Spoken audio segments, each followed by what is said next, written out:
The apprenticeship levy for us has always been about talent. So actually we didn't want to just spend the money because the money was there to spend. We've always wanted to make sure that we were tethered into our talent priorities. So we do a talent review every 6 months and annually, and we looked at that talent review and said, where are our gaps as an organisation? They were predominantly in operations, commercial and technical, and that's where we'd got a real gap and a real skill shortage. So we decided that we wanted to use the levy to harness that and to try and build some capability over the long term. So it was always about building skills for the long term, aligned to where the business needed to be. So it was never about we've got a pot of money and we need to spend it. We wanted to spend it on the right things, and as a result of that we built the apprenticeship strategy. So identifying our learning and development needs is something we've done on an ongoing basis. So we do regular talent reviews. We've run regular talent reviews probably for the last 2-3 years. So we've got a really good understanding of where our strengths are, where our gaps are and where our priority areas are. So therefore identifying where we were going to use the levy and where we wanted to invest was pretty straightforward. But we've also got the Greencore way, which kind of drives us as a business, and that's around putting people at the core, making great food, being a cost-effective and an efficient business. So we put that lens over all our programmes and said actually if we're needing to build capability, we need to build capability in the things that are important to us. So we've segmented each of our programmes into one of our core 4 principles. Well, what we did was we worked very closely with the L&D team at Greencore. We looked at the current training they've got in place. We basically did a training needs analysis, so looking at what training they've got in place, what sort of succession planning they'd got for future, where there were gaps in the training, where there was a need, a business need, where the maximum impact would be. So we undertook that whole TNA process, and then from that we looked at what the quick results would be, the quick wins, where we could gain some momentum and have a high impact very, very quickly. Well, 3A's brought a number of things to us. So the first thing was that they're an Ofsted outstanding provider. So it was really important to us if we were going to build capability that we were building high quality education and learning. So that was the first factor. But the bigger and the more unique thing for us was their kind of managed service. So apprenticeships are quite new for us all. We're not in the business of running apprenticeships. That's not what we're here to do. And although myself and Phil have got quite a lot of knowledge having managed apprenticeships, they were new for Greencore. So they offered us a service that nobody else could offer, and that was to kind of walk alongside us to kind of learn all these things and take away all the red tape and all the kind of bureaucracy that comes with accessing funding and using education providers. And they brought that level of expertise that we didn't have and a network that we didn't have. So in order to have them kind of walking alongside us was really helpful and continues to be, and it gives us one point of contact, and that one point of contact's proven to be successful for us all the way through, and they help us navigate really the complex world of education and funding and all the things that actually we don't want to deal with, because what we're interested in is the end result, and that's what's unique about 3A for us. So they were with us from the start, and I think that's what helped us really. We have always had a really clear vision about what we wanted to achieve. One set of programmes, one experience, one brand and one identity. And we were very clear on that early on, and perhaps even before the levy, you know, in the 12 months before the levy came in, we'd already built that strategy. So we were very clear where our direction of travel was going. And 3A were able to stand with us right at the start of that journey, even before that journey had properly started, and walk with us. And so we've learned the painful lessons together. You know, they've guided us, we've guided them, and actually we've helped shape and build a partnership. It was really important. So I think you can learn theory and you can pick up theory, but actually making that leap from the theory to application in your workplace with examples that you understand that are relevant to your business really accelerates learning. So the ability for us to be able to kind of influence the content, get our own people involved in the delivery and land the messages in our own context is really important, and that's what helps stuff stick.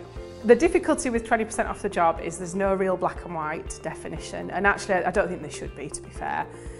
We are investing in somebody's development, and there's a bit of give and take on both sides. So some of the 20% is actually coming out of the environment, the work environment, and going to study. But actually the vast majority of it happens day to day, in the everyday, in the conversations, in the tasks. And that we assumed that would happen naturally. Now some of it does, but some of it you have to make happen. And what we've got to appreciate is we're shifting the culture. We've never done apprenticeship development as a business. So we're learning as we go, really, to some extent. Okay, well usually it's the coach that will work quite closely with them on this and will support them with this, because sometimes they find the learner may find it a little bit difficult to differentiate between what is on job and what isn't on job. So we have a log, an activity log, which gets completed. We have the e-portfolio where this is stored, so it gets uploaded to the e-portfolio. It will be reviewed on a regular basis with that learning coach.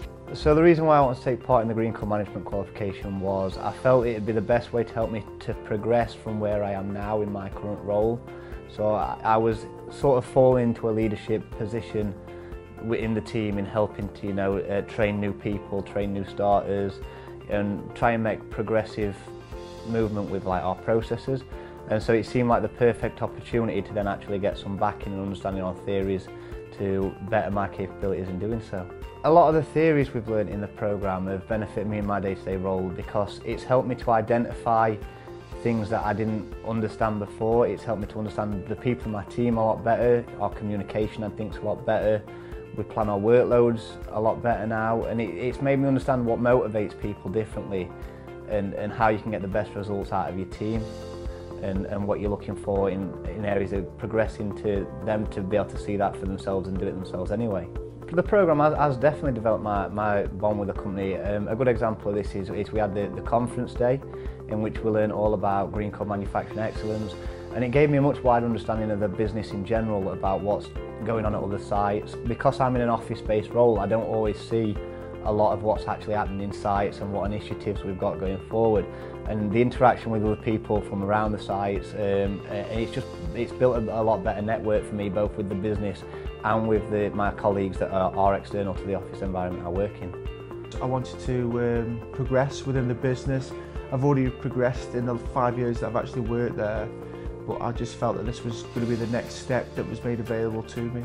Going from a standing start to 9 programmes and with, again, from a standing start to 100 people on programme internally means that things are going to go not as well as you planned. So, and invariably they do. And it's been a pretty steep learning curve for us. What I found 3As, I found them to be responsive, I found them to care, I found them to want to help us find a solution to the problems, even though some of the challenges may be slightly outside of their remit. They've supported, they've helped, they've moved at pace. So I found them great to work with. So in one way we designed the programme so that we have quarterly forums with 3A and the other suppliers so that we can anticipate plans that are coming up in terms of events or for example when we were anticipating year 2 plans. So we can think about what's coming up and put plans in place. And then also we've also thought more recently, especially with year 2, as to how we can cut steps out of resolving issues. So we're 6 months in, so it's a little bit early to say what the organisational benefits, the true organisational benefits are.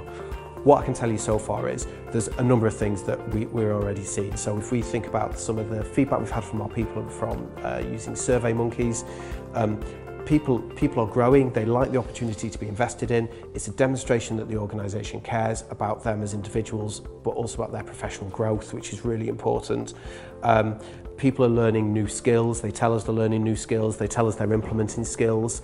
Their managers tell us that they're seeing a difference in their people, which is great. So all of those kind of things, without being able to put a firm measure on it, it certainly drives discretionary effort and engagement. It drives capability within the functions that people are learning in. So we're already starting to see those benefits. We've just done a round of feedback and we get lots of different feedback. I think the general consensus would be people are having a positive experience. They recognise that we're investing in them. They see that we're putting an awful lot of time and energy into building their skills. They see that the programmes are aligned to our business priorities. So, you know, if you work in a great food environment, then we've got programmes that will help you to build those skills. So they can see the relevance of it. They can see how it's contributing to their development. I think actually how it's benefiting us as an organisation will take some more time to see. But what we're hearing from people is they're enjoying the experience. So our approach for the second year has started last November. So we conducted a review from all areas of the business to say what worked, what could have worked better last time. And then we've used our forum to come back and review, okay, so how can we improve the process? How can we improve the amount of information that people have up front? How can we improve the way that we all work together? So, so leading into year 2, we've had an enhanced suite of programme information that people have up front. We've been more proactive in terms of engaging with HR and training people across the business so that they're actually empowered with better information direct from the suppliers so that they can advise on a local basis as well. Started planning for this back in sort of November, December time. We've just had a meeting this week, a quarterly review meeting, where we're now really pushing forwards with the expression of interest, if you like. We have a timeline in place for all the different aspects and what we need to hit at different points along that timeline. And our target is for enrolment. We've got 2 big launch fanfare enrolment days planned for 4th of September and the 6th of September. To me, I see it as Greencore investing in my future, which makes me happier working for Greencore. It makes me feel like I've got a long-term future with the company.